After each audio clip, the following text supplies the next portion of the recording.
All right, we told you in the last segment that Mexicans are going to the polls. One way or the other, they're going to elect their first female president right now. Two female candidates going at it against each other. The fact of the matter is they're talking about changes at the border as well, but to hear many U.S. interests tell it, not enough. My next guest is of that mind as well, even though he has heard that President Biden is planning to take a number of executive actions at the border to at least slow down border crossings. Earl Anthony Wayne, kind enough to join us, a former U.S. ambassador to Mexico. Ambassador, always good to have you.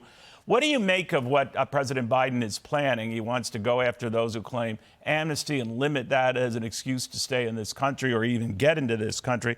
Also putting off asylum requests and the like. What do you make of what you've heard? Well, I think any steps will be welcome that speed up the ability to process people, that set limits so our people at the border just don't get overwhelmed by numbers. Because as you know, that when large numbers are coming in, they just don't have enough detention facilities, and a lot of people get released in the United States. Our asylum processing takes a while. It takes a while at the border, and then, as you know, we have over 3 million people waiting inside the United States. So anything that could speed that up, the process in the U.S., and that could put some brakes on the number of people coming would be very important.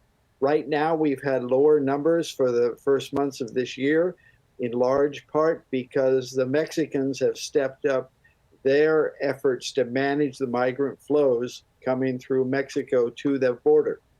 And isn't that what's key, Ambassador? Mexico has to do its part. It can't just stand aside as these throngs rush in.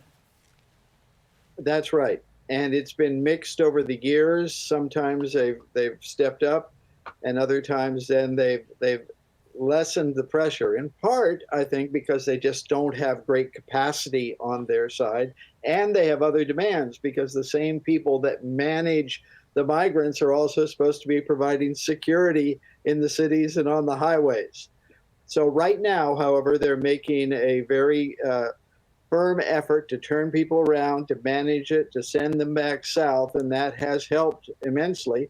Kept the numbers down at the border, but it would very much help if we could take a number of the steps that have been discussed and debated by both parties in Congress and elsewhere to improve this system, because our system is just limping along right now to manage that migration.